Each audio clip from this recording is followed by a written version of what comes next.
Bismillahirrahmanirrahim. Alhamdulillahirabbil alamin wa bihi nasta'inu ala umuri dunya waddin. Asyhadu an la ilaha illallah wahdahu la syarikalah wa asyhadu anna Muhammadan abduhu wa rasuluh. Allahumma salli wa sallim wa barik ala sayyidina wa habibina wa maulana wa syafi'ina wa qurrati a'yunina Muhammad wa ala alihi wa sahbihi wa man tabi'ahum bi ihsanin ila yaumiddin. Summa amma ba'd.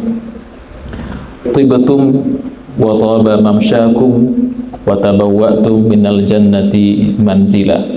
Allahumma amin.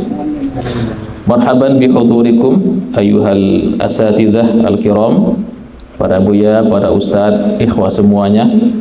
Ini merupakan pertemuan kita yang perdana dalam kajian kitab atau mudarasah kitab yang insya Allah kita akan lakukan secara rutin di Majelis Ulama Indonesia Tanah Datar.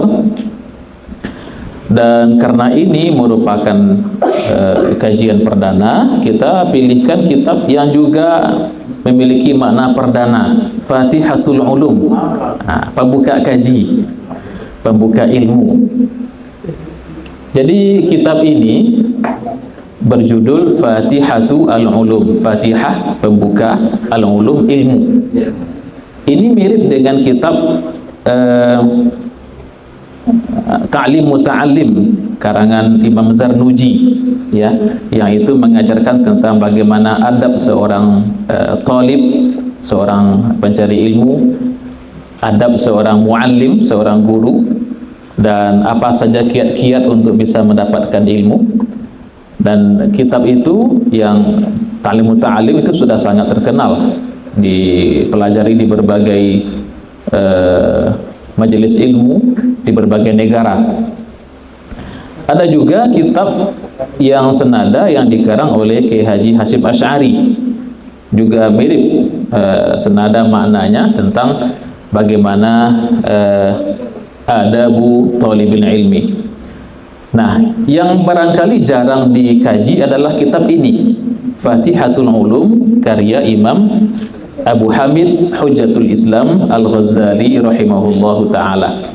Kita mungkin tahunya beliau pengarang kitab Ihya Ulumuddin, Al-Mustasfa, Usul Fikih, kemudian Al-Munqidh Minadh Dhalal. Nah, ini saya temukan di salah satu situs dan saya sudah cek. Karena begini, Al-Ghazali ini rahimahullah termasuk ulama yang banyak kitab-kitab yang dinisbahkan ke beliau secara palsu, hoax, namanya manhul. Manhul itu artinya kitab yang dinisbahkan kepada seorang alim padahal bukan dia yang mengarangnya. Sengaja itu dilakukan untuk biar kitab ini laku begitu. Dan banyak seperti kitab yang mungkin pernah kita lihat di beberapa pustaka, Mukasyafatul Qulub, yang dikatakan karya beliau itu ternyata bukan karya beliau. Itu kitabnya manhul terhadap beliau, kitab yang dikarang oleh orang lain tapi dicatut nama beliau di sana. Nah, maka dalam mengkaji turos, para ikhwas dan asatidz yang berbahagia, hal pertama yang mesti kita lakukan adalah at-tahaqquq min nisbatil kitabi ila muallifihi. Kita harus yakinkan dulu benar tidak kitab ini dikarang oleh beliau. Karena yang namanya turos itu kan di masa-masa sebelum ada percetakan, sebelum ada alat-alat yang canggih untuk merekam. Jadi sangat mungkin orang buat satu kitab, kemudian agar bukunya ini laku di pasaran, orang banyak beli, maka dia catut nama seorang alim yang terkenal. Nah, itu sangat banyak. Dan Al-Ghazali termasuk orang yang sangat banyak namanya dicatut oleh orang lain. Nah, maka kita harus yakinkan dulu, benarkah ini kitab beliau? Para asatidz, saya akan berikan satu cara sederhana yang bisa kita lakukan untuk memvalidasi, meyakinkan apakah kitab A ini benar-benar karangan si fulan ataukah tidak. Ada satu kitab yang berjudul Kashfu Az-Zunun. bisa catat namanya Kashfuz Zunun, nama kitabnya Kashfuz Zunun an asami al-ulum wal funun. Kashfu az-Zunun an asami al-ulum wal funun. Kitab ini khusus membahas penisbahan berbagai buku kepada pengarangnya. Benarkah kitab ini dikarang oleh Syiah ataukah tidak? Bukunya ada 2 jilid, berbahasa Arab memang. Ditulis oleh ulama bernama Haji Khalifah. Haji Khalifah. Ini kitab yang sangat mu'tamad, terpercaya kalau kita ingin meyakini atau memvalidasi benar tidak kitab A ini dikarang oleh ulama A atau ulama B. Maka saya sudah cek buku ini, saya cek di Kashfuz Zunun, dan memang kata Haji Khalifah, kitab ini memang ditulis oleh Imam Al-Ghazali rahimahullahu ta'ala. Kita pun menjadi tenang. Karena begini, sedikit saya cerita, kita pernah mengadakan kajian di Padang Panjang, Islamic Center Padang Panjang. Kajian itu untuk para imam masjid, dan kita menggunakan satu rujukan kitab agar kita mengkaji itu punya referensi bagaimana etika seorang imam, bagaimana cara menjadi imam dan sebagainya. Kitabnya berjudul begini, kita temukan di PDF, Nadhul Kalam fi Nushil Imam. Nadhul Kalam fi Nushil Imam, artinya percikan kalimat dalam menasehati imam. Kitab ini di covernya ditulis karya Imam Izzuddin Ibnu Abdissalam, ulama yang sangat terkenal di masanya. Izzuddin Ibnu Abdissalam ini ulama yang dijuluki sebagai Sultanul Ulama.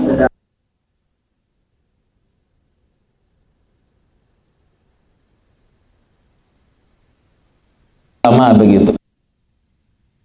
Baca buku itu, saya mulai agak meragukan oleh kenapa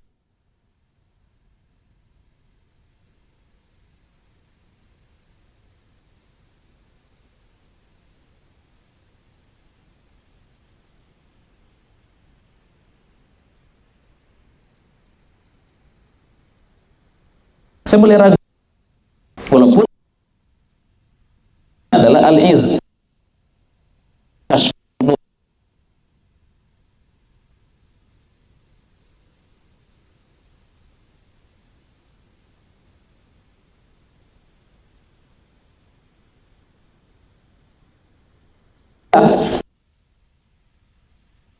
Jadinya kita langsung merasakan ini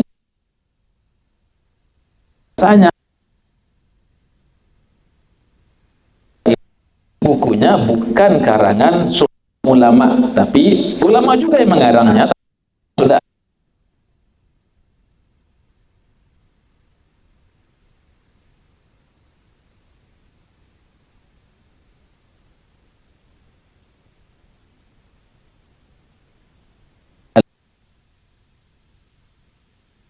bahwa kitab ini benar-benar karya dari ulama A, pengarang yang ada di cover buku itu. Karena sangat banyak ulama-ulama yang namanya dicatut tadi itu, kita katakan. Baik, ini sebagai pengantar saja. Kita ada baiknya, marhaban, silakan Bu ya. Ada baiknya kita sampaikan sekilas mengenai Imam Al-Ghazali ini, karena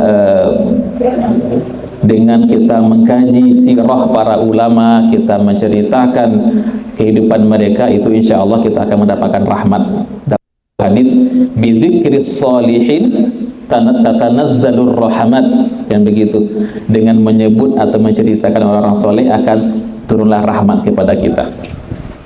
Beliau bernama Muhammad ibnu Muhammad Al-Ghazali. Jadi 3 nama Muhammad. Beliau Muhammad, ayahnya Muhammad, kakeknya juga Muhammad. Muhammad bin Muhammad Al-Ghazali. Beliau lahir pada tahun 450 Hijriah.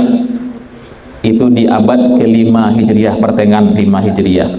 dan wafatnya di tahun 505 Hijriah. Usia beliau itu hanya 55 tahun saja, tapi karya yang beliau tinggalkan itu luar biasa. Dan beliau berasal dari sebuah daerah bernama Tus, sehingga nama beliau itu Muhammad bin Muhammad Al-Ghazali At-Tusi. Tus itu sebuah daerah di kalau sekarangnya mungkin Iran ya, di Iran.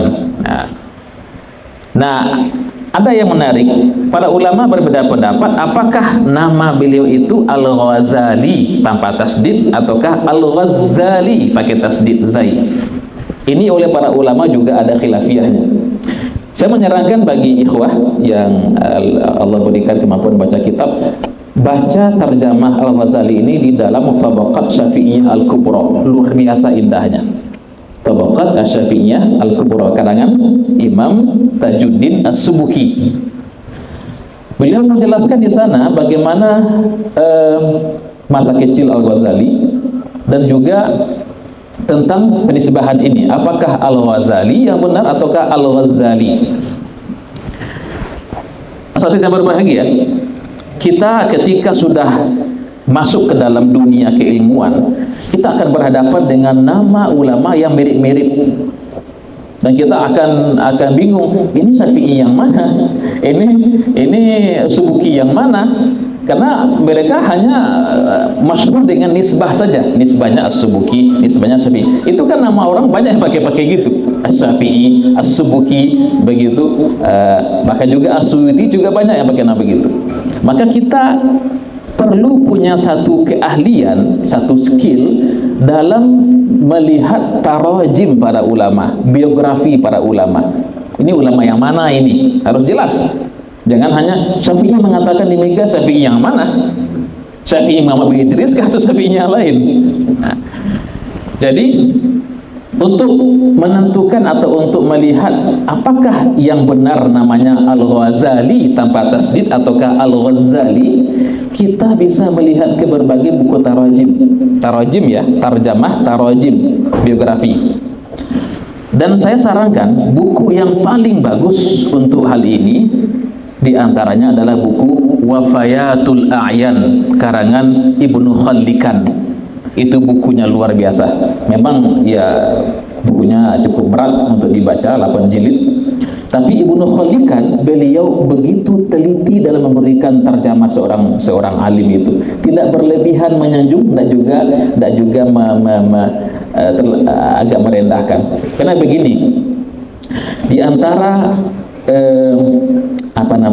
kebiasaan sebagian ulama ketika mereka menulis terjemah ulama yang semazhab dengan mereka sanjung, mereka angkat tinggi-tinggi, al-alimul allamah, al-bahar, al-fahamah, kan begitu. Tapi ketika tiba di ulama yang tidak semazhab, kadang-kadang hanya sedikit saja disampaikan terus berlalu begitu saja. Sedikit saya sampaikan, ada yang bagus catatan dari Ibnu As-Subuki dalam tabaqatnya itu. Imam Az-Zahabi, pengarang kitab Sirah Alamin Nubala, yang memang punya naz'ah, punya kecenderungan kepada Ibnu Taimiyah, beliau tidak terlalu adil dalam membuat terjemah Al-Ghazali. Kenapa tidak? Beliau banyak menukil kelemahan Al-Ghazali dan tidak berapa menukil kelebihan beliau. Maka oleh Subuki dikatakan ini diantara tanda ta'assub Az-Zahabi ala Al-Ghazali. Itu kurang bagus sebenarnya. Harusnya dalam membuat sebuah biografi itu kita harus adil, sampaikan ma lahu, kelebihannya, wa ma alaihi, dan apa kekurangannya, baru adil kita. Tapi kalau ketika kelemahan disebutkan secara lengkap tapi kelebihannya hanya beberapa kalimat saja, itu kan tidak adil. Maka buku yang paling bagus untuk melihat terjemah seorang rawi itu, seorang alim katakan, itu diantaranya adalah Ibnu Khallikan dalam Wafayatul A'yan. Ibnu Khallikan mengatakan nisbah yang paling benar untuk Al-Ghazali bukan Al-Ghazali tapi Al-Ghazali bitasdidiz zai. Itu juga yang kemudian ditarjih oleh Ibnu As-Sam'ani dalam Al-Ansabnya. Jadi kita bisa dapat satu maklumat yang baru pada sore hari ini, bahwa nisbah yang lebih benar untuk Al-Ghazali bukan Al-Ghazali saja, tapi Al-Ghazali. Nah kemudian kenapa Al-Ghazali namanya? Nisbah kemana itu? Kalau yang mengatakan Al-Ghazali tanpa tasdid itu mengatakan nisbah kepada pekerjaan ayahnya. Ayah beliau Muhammad itu Yabi'ul Ghazal, itu menjual kain hasil tenunan, Al-Ghazal namanya itu. Kemudian oleh orang lain dinisbahkanlah anaknya kepada itu Al-Ghazali begitu. Tapi ini lemah. Juga ada yang mengatakan itu nisbah kepada sebuah daerah di sana namanya Al-Ghazalah. Al-Ghazalah nama daerahnya, itu juga lemah pendapatnya.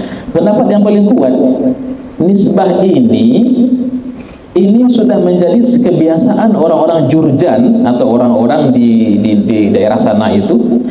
Mereka menisbahkan diri kepada memang profesi, tapi tidak dengan cara yang biasa. Tidak Al-Ghazali tapi Al-Ghazali, seperti Asy-Syahami, kemudian Al-Qassabi, itu beberapa nisbah yang sama wazannya. Al-Ghazali, Asy-Syahami, Al-Qassabi, Al-Qassari, nah begitu. Jadi ini sudah menjadi adat dari bangsa Jurjan ketika itu.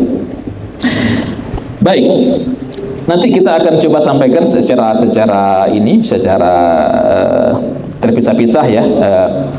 Setiap kita memulai kajian kita akan sampaikan sedikit tentang Al-Ghazali, karena bagus sekali kalau kita menyimak dan mendengar bagaimana kisah beliau dari kecil sampai beliau menjadi seorang alim. Tapi sekarang kita akan masuk kepada kitab. Silakan dibuka kitab Fatihatul Ulum. Jadi begini para asatidzah, nanti akan ada salah seorang di antara kita yang membaca kitab ini dengan bahasa Arab yang benar. Lalu mungkin satu kalimat atau satu kalam, satu jumlah kita akan stop, kita akan artikan, lalu lanjut lagi. Semoga tidak terlalu panjang insyaallah, karena ini bukunya juga tidak terlalu tebal, 100 sekian halaman. Ya semoga lah bisa selesai dalam 6 majelis. Jadi ada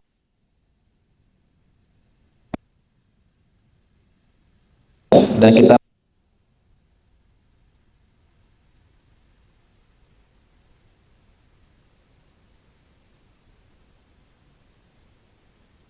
baik. Iqra.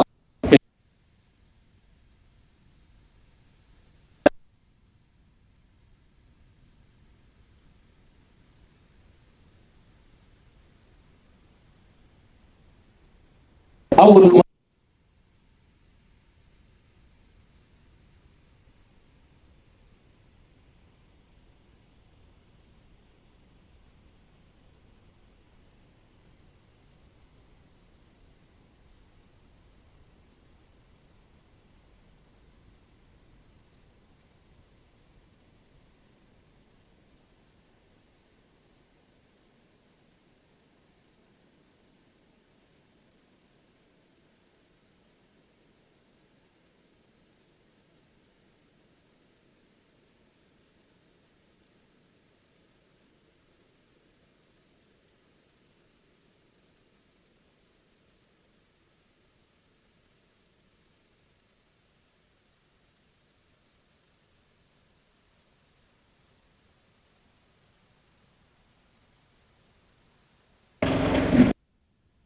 الخطاب وأصحابه الذين بأنواعهم يجري على وجه الحق كل سحاب وينكشف كل حجاب. Mungkin karena kaget mungkin ditunjuk beliau lupa, sebaiknya kita mengawali baca kitab dengan mendoakan muallif dulu, pengarang. Qalal musannifu rahimahullahu ta'ala wa nafa'ana bi'ulumihi fid dharaini amin. Kita berhutang budi kepada beliau, jadi sampai kita ambil ilmunya kita lupa mendoakan beliau. Nah, itu mesti kita biasakan ya, hadap kepada muallif dan kepada kitab. Baik. Alhamdulillahilladzi bidzikrihi yuftatahu kullu kitab. Alhamdulillah yang dengan menyebutnya yuftatah, diawali atau dibuka, dimulai setiap kitab.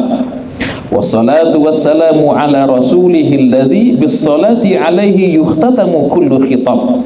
Salawat dan salam kepada rasulnya yang dengan bersalawat kepadanya diakhiri atau ditutup setiap khitab, pembicaraan.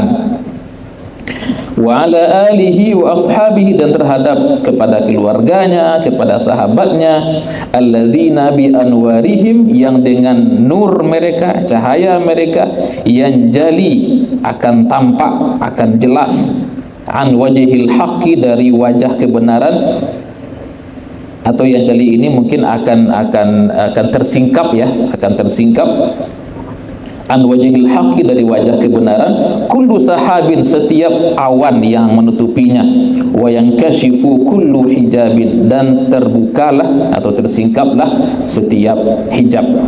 Ini muqaddimah dari Imam Al-Ghazali. Sedikit ini kita sampaikan sebagai satu tanbih kepada para asatidzah. Dalam berselawat, kita jangan pernah melupakan alihi, keluarga Nabi. Kita terkadang wa sallallahu ala Muhammad wa ashabihi, langsung sahabatnya saja. Itu kurang sempurna. Lengkapi dengan al, keluarga beliau. Bahkan kalau akan ditinggalkan, tinggalkan yang sahabat, tapi yang al beliau jangan sampai tinggalkan. Wa sallallahu ala Muhammad wa ala alihi. Itu yang penting dulu. Nanti baru silakan tambah wa sahbihi dan sebagainya. Jadi al itu harus kita sertakan dalam salawat ya. Baik, saya jadi lanjut wasil. Amma ba'du, faqad qala Rasulullah sallallahu alaihi wasallam takhallaqu bi akhlaqillahi ta'ala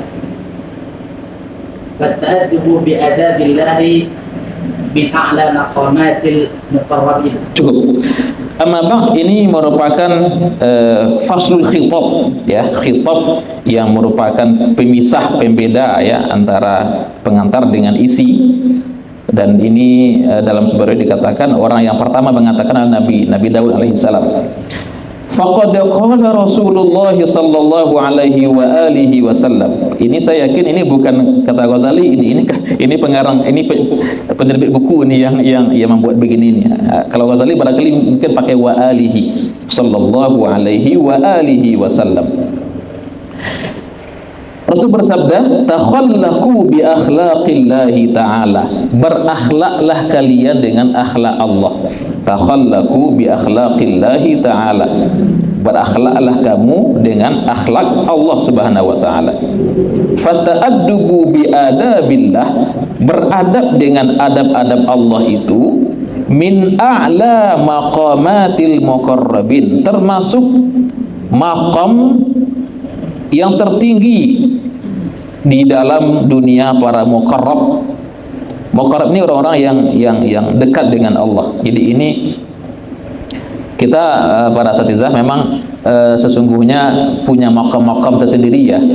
Ada yang maqamnya masih ya maqam yang rendah, ada yang sudah mulai naik, ada yang tertinggi. Nah, yang tertinggi itu adalah maqam al-muqarrabin, orang-orang yang sudah didekatkan kepada Allah. Maka bagus satu kalimat di dalam ungkapan para sadah al-arifin. Mereka mengatakan hasanatul abrar sayyiatul muqarrabin. Hasanatul abrar sayyiatul muqarrabin. Jadi ada namanya maqam abrar, itu maqamnya di bawah dari muqarrabin. Kebaikan orang-orang abrar itu masih terhitung keburukan bagi orang muqarrabin, karena beda kelas begitu, dia beda-beda level. Jadi kalau orang abrar sudah bagus bagi mereka, sudah hasanah, tapi bagi orang muqarrabin itu masih dikatakan sayyi'ah, masih dikatakan sebuah kejahatan begitu. Nah, saya begini kadang memudahkan memahaminya.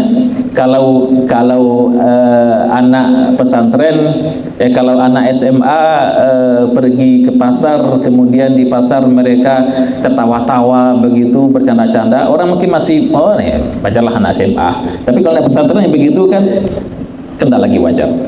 Kalau orang biasa, orang awam katakan terlambat sholat, orang masih mengatakan ya ini baru mulai sembahyang tuh. Tapi kalau ustadz yang terlambat sholat itu kan enggak lagi wajar.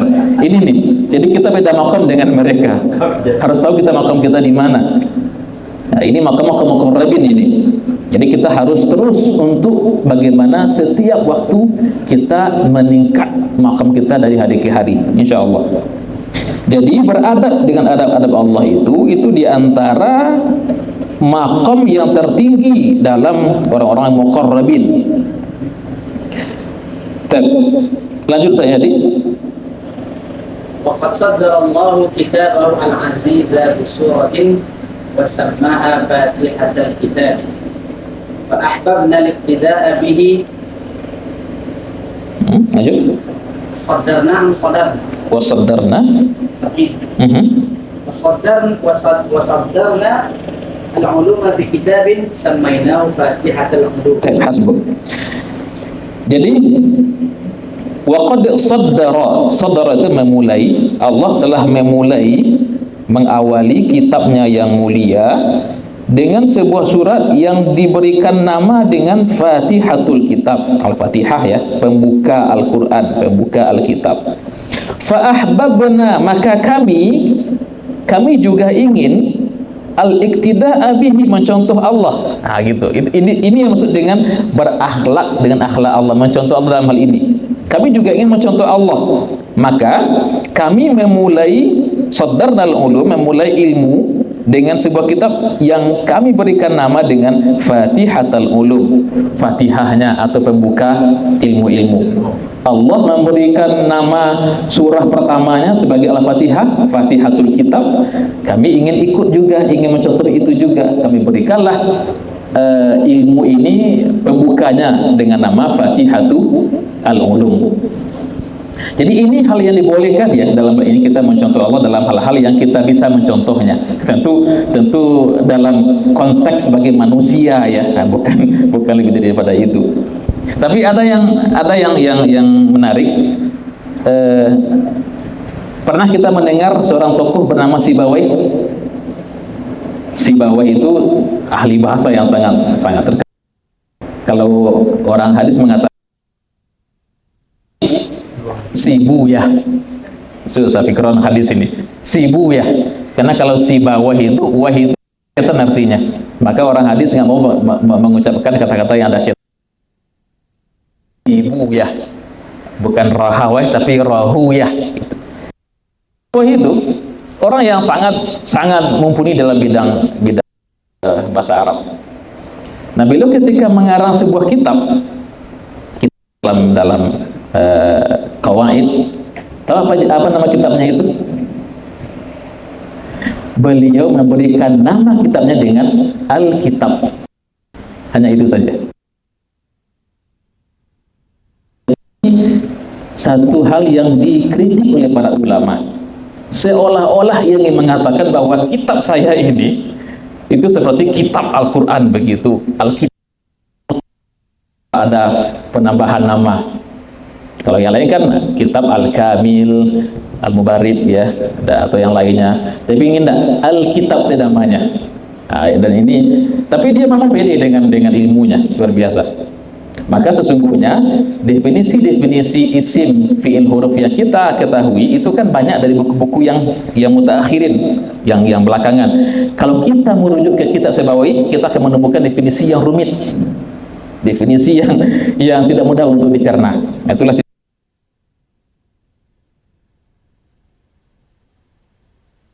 dalam hal-hal yang tentu sesuai dengan konteks sebagai manusia, sebagai hamba ya.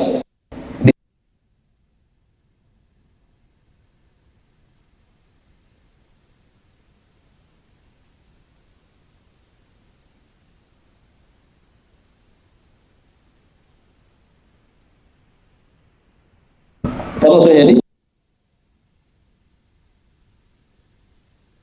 Al-ilmi wa fadailahu wa lawazimahu wa lamatihi wa faraidahu wa sirata ulama'i وعلامات علماء الدنيا وعلماء الآخرة وينكشف ذلك في 7 أبواب. Baik. Nadhkuru fihi, kami akan sebutkan di dalam buku ini. Pertama, syara'itul ilmi, syarat-syarat ilmu itu apa saja. Wa fadailahu, keutamaannya apa saja. Wa lawazimahu, dan hal-hal yang mesti, ya, yang mesti terpenuhi untuk mendapatkannya. Wa lawahiqahu, dan implikasinya kalau bahasa kita sekarang, hal-hal yang mengikutinya. Wa afahu, dan bahaya-bahaya ilmu itu apa saja. Wa ghawailahu, ini juga mirip dengan bahaya. Ghailah itu hal-hal yang jebakan-jebakan ilmu begitu yang kita mungkin tidak sadari. Wa adabahu, dan adab-adab ilmu apa saja. Wa faraidahu, fardu-fardunya apa saja. Wa sirata ulama'i salaf, dan sirah atau biografi para ulama salaf. Wa alamat ulama'i dunia, dan tanda-tanda ulama dunia dan ulama akhirat. Nanti kita akan lihat apa saja yang membedakan antara ulama dunia dan ulama akhirat. Wa yankashifu dzalika fi 7 abwab, dan itu semuanya akan terlihat, akan tampak dalam 7 bab. Kalau saya ini الباب الأول في فضيلة العلم. الباب الثاني في تصحيح النية في طلب العلم. الباب الثالث في العلامات الفاصلة بين علماء الدنيا وعلماء الآخرة. الباب الرابع في العلوم المهمة وأقسامها. الباب الخامس في شروط المناظرة وآفاتها. الباب السادس في آداب المعلم والمتعلم.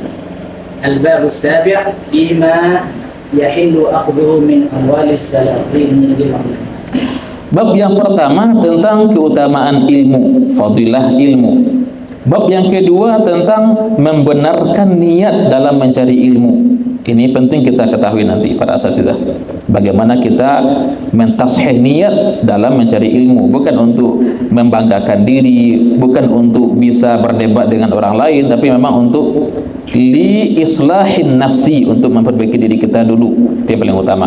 Bab yang ketiga, fil alamatil fasilah, tentang tanda-tanda yang membedakan antara ulama dunia dan ulama akhirat. Bab yang keempat tentang ilmu-ilmu yang al-muhimmah, ilmu-ilmu yang penting. Apa saja yang penting ilmu-ilmu itu, dan pembagian-pembagiannya, aqsamuha.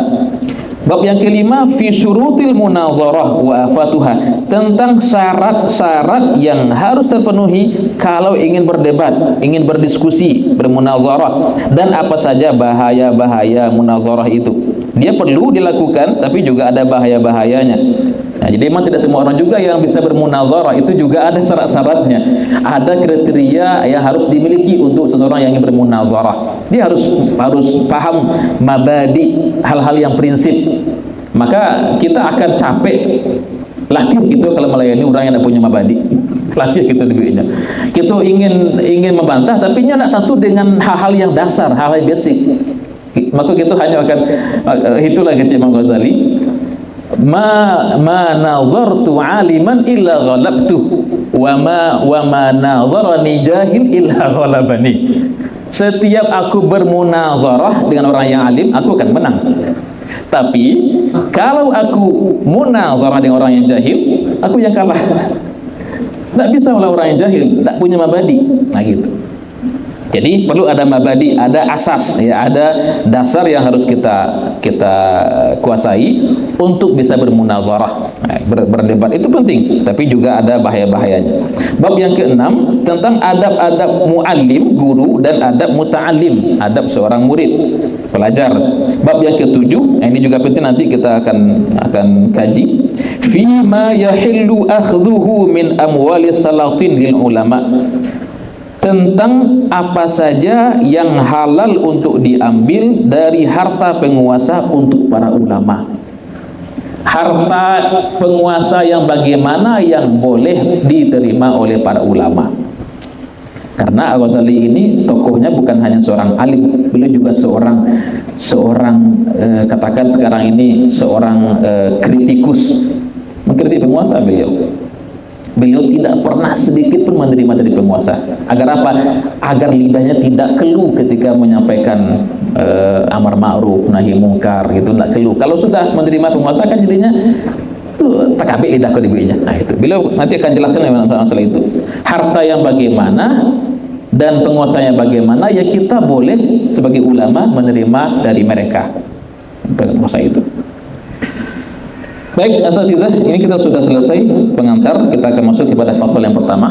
Nah, mungkin kita ganti saya nih. Oke. Apakah dari ibu-ibu ada yang mau coba baca? Para ustazah kita ini. Dengar aja dulu, baik. Silakan dinikmati dulu sambil kita lanjut, silakan, enggak masalah.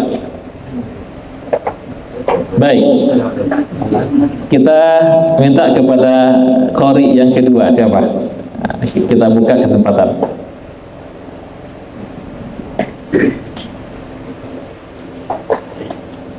Ada yang mau coba? Tafadhol, ahsan, bagus, subhanallah. Mas Muk, siapa namanya? Ihsanul Fikri. Subhanallah, semun jamil. Tafadhol Ihsan. Iqra.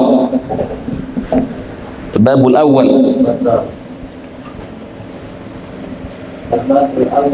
Afwan, tadi ada buku kita. Oh, saya pakai yang nggak masalah. Saya bisa nggak pakainya, pakai yang hafid. Bila HP-nya kecil kali, mungkin nanti nggak kelihatan. Ya, sebentar. Biar jelas bacaan. Gitu. Foto lisan.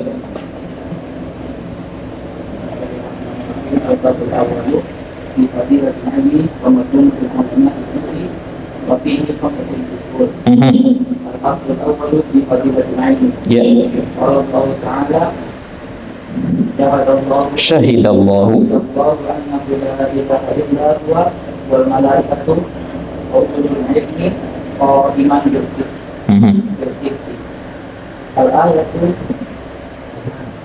Al-ayah gitu saja. Al-ayah.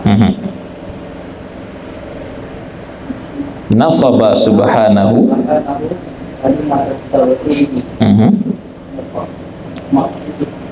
maqsidan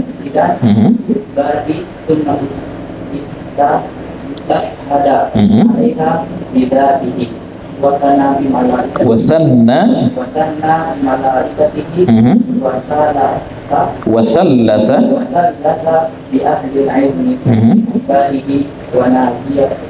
wa nahika bihi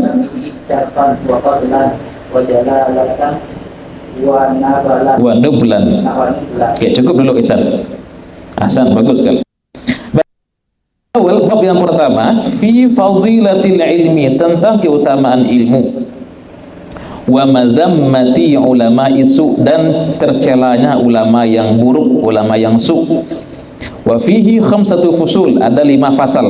Al-faslul awal, fasal yang pertama, fi fadilatil ilmi, tentang fadilah ilmu. Qala Allah Ta'ala, a'udzu billahi minasyaitonir rajim. Syahidallahu annahu la ilaha illa huwa wal malaikatu wa ulul ilmi qa'iman bil qist. Sedikit kita sampaikan pada saat kita, ketika kita baca kitab dan ada ayat Al-Quran, usahakan diiramakan. Walaupun irama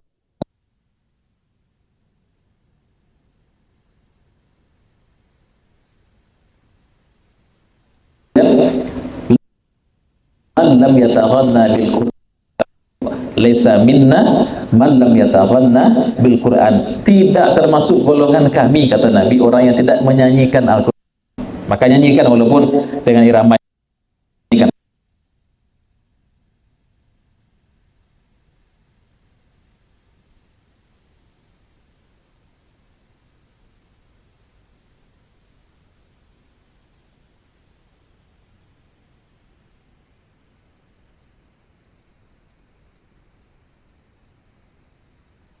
Menyemangati, tapi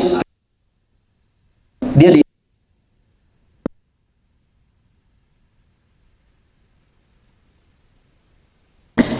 baik.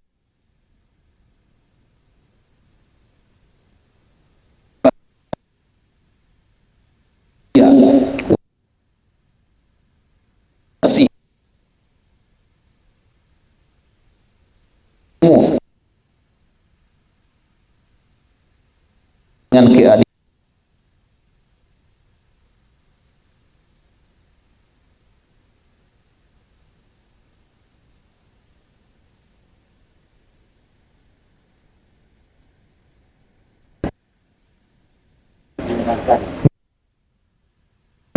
Tidak sempurna, belum sempurna lagi, dia di pertengahan saja ini, maka dikatakan al-ayah, artinya masih ada sambungannya. Nah, itu digunakan di sana al-ayah. Jadi kalau ada al-ayah berarti ini sudah sampai ke ujung ayatnya, di pertengahan dia selesai, dia hanya menukil setengahnya saja, maka disebut dengan al-ayah. Nasaba subhanahu, Allah subhanahu wa ta'ala menegakkan, nasabatut ya maksudkan tegak, ya menegakkan kalimat tauhid maksidan, tujuan sebagai maksud, lil isbati untuk penetapan, summastashhada 'alaiha bidzatihi, kemudian dia mempersaksikan terhadapnya. Kemana kembalinya tadi ini? 'Alaiha ini ahsan, kalimat tauhid. Nah, jadi dalam baca kitab asatidzah kita juga harus jeli melihat kembalinya dhamir kemana. Kalau hu, kemana kembalinya? Ha, kemana kembalinya? Tanpa tahu itu kita akan tidak paham. Kita nggak akan paham isi sebuah kalimat dalam kitab. Kita akan bingung dibuatnya. Dia harus jeli melihat, kalau hu, kama baliaknya kok, marjaknya kama. Kalau ha, kama marjaknya, gitu. Di sini digunakan summastashhada 'alaiha. Hanya kan berarti muannas, kemana kembalinya?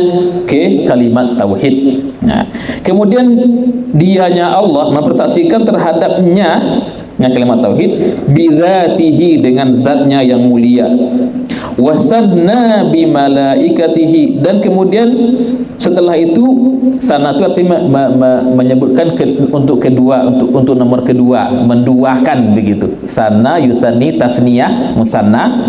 Nah, dua artinya kan. Jadi Allah pertama, yang keduanya para malaikatnya, wasallasa, dan kemudian dia menyebutkan yang ketiganya ahlil ilmi. Jadi para ulama itu nomor tiga setelah Allah, malaikat, dan para ulama. Nah, di sini kemuliaannya para ulama, orang-orang yang mencari ilmu, orang-orang yang memiliki ilmu. Wasallasa bi ahli ilmi min ibadihi, dan dianya Allah menyebutkan untuk yang ketiganya atau menigakan dengan ahli ilmi dari para hambanya. Wa nahika bihi syarafan, cukuplah itu menjadi sebuah kemuliaan, wa fadlan, keutamaan, wa jalalatan, dan keagungan, wa nublan, dan keindahan. Syarafan, kemuliaan, fadlan, keutamaan, jalalah, keagungan, nublan, keindahan atau juga kemuliaan. Baik, Isan, lanjut. Wa inna rabbana ilal makturi bihi fa huwa kalimatut tauhid wa hiya a'lal kalimati wa rabbus sa'adati wa akhirul ibadati wa inna rabbana ilal mustashhadi ilal mustashhidi jadinya. Nah, isim fa'il dia. Wa huwa subhanahu wa ta'ala wa inna rabbana ila rufaqaihim fi sa'adati wa huwa ta'ala wa malaikatihi. Cukup dulu. Fa in nazarna ilal masyhudi bihi, kalau kita melihat kepada yang dipersaksikan, ya, al-masyhudi bihi, yang dipersaksikan itu kan adalah kalimat tauhid. Wa hiya a'lal kalimat, ini merupakan kalimat yang paling tinggi. Wa rasus sa'adat, dan puncak kebahagiaan, puncak keberuntungan adalah kalimat tauhid. Wa asasul ibadat, dan pondasi segala ibadah. Wa in nazarna ilal mustashhidi, dan kalau kita melihat kepada yang bersaksi, siapa yang bersaksi di sini? Fa huwa Allah, Allah yang bersaksi di sini. Wah, berarti luar biasa. Al-masyhudnya kalimat tauhid, al-mustashhidnya adalah langsung Allah. Wa in nazarna ila rufaqaihim fi syahadah fa huwa Allah ta'ala wa malaikatuhu. Kalau kita lihat kepada para rufaqa, itu artinya para pendamping, para, ya kalau untuk manusia teman-teman begitu, pendamping dalam syahadah, dalam kesaksian, maka itu adalah Allah dan para malaikatnya. Nah, jadi begitu agungnya tentang ulul ilmi ini, karena dia digandengkan dengan al-masyhudi bihinya syahadat kalimat tauhid, al-mustasyidnya adalah Allah langsung subhanahu wa ta'ala. Baik, lanjut Isan. Tsumma inna Allah ta'ala zada 'alaihi wa rafa'a al-wasitata min al-wasfi wa bayyana anna al-ittiba'a hasilun bimujarradi al-syahadataini bi syahadatillahi ta'ala wa syahadati ahli ilmi. Baik. Summa inna Allah ta'ala zada alaihi. Kemudian Allah masih menambahkan lagi kemuliaan, keutamaannya. Farafa'al wasitata, maka Allah mengangkat perantara minal wasat, dari pertengahan itu. Wa bayyana, dan dia menjelaskan annal iktifa'a hasil, bahwa sudah cukup, ya, iktifa itu sudah mencukupi, kecukupan itu sudah terjadi, sudah hasil, bimujarradi syahadataini, dengan semata-mata dua syahadat saja, bi syahadatillahi ta'ala, dengan syahadatnya Allah dan syahadat ahli ilmi. Cukup dua saja, syahadah Allah dan syahadah ahli ilmi. Faqala, lanjut Isan. Faqala qul kafa billahi syahidan. Qul kafa billahi syahidan. Itu ayat Quran. Qul kafa billahi syahidan baini wa bainakum wa man indahu ilmul kitab. Thumma khassasa ahlul ilmi bil hidayati al-mutlaqati. Faqala fi qissati Qaruna, ya, wa qala alladhina utul ilma wailakum thawabullahi khair. Baik, cukup. Maka Allah berfirman, qul kafa billahi syahidan baini wa bainakum wa man indahu ilmul kitab. Katakanlah, cukuplah Allah sebagai saksi di antaraku dan di antara kamu, dan juga orang yang memiliki ilmu tentang Alkitab. Hanya dua saja yang jadi saksi, Allah dan orang yang punya ilmu Alkitab. Ya, orang yang berilmu pokoknya gitu, al-alim. Ya, di sini tidak ada perantara lagi, langsung Allah dan juga orang yang berilmu. Summa khassasa, kemudian Allah mengkhususkan ahli ilmi dengan hidayah, ya, dengan hidayah yang mutlak. Maka Allah berfirman dalam kisah Qarun, wa qala alladhina utul ilma wailakum thawabullahi khair, dan berkata orang-orang yang diberikan ilmu, celakalah kamu, pahala Allah lebih baik. Jadi dalam kisah Qarun kita sudah pernah dengar, mungkin sudah pernah baca juga, bahwa orang-orang kan tertipu dengan atau kagum dengan Qarun. Kamu punya harta yang banyak, ada yang berangan-angan nanti jadi Qarun juga, kan gitu. Hanya orang yang berilmu yang punya hidayah, dan mereka mengatakan celaka kalian, pahala dari Allah lebih baik daripada harta-harta seperti itu. Selebihnya masyarakat tertipu dengan Qarun. Siapa yang tidak tertipu? Ahlul ilmi, mereka yang punya ilmu yang tidak tertipu. Baik.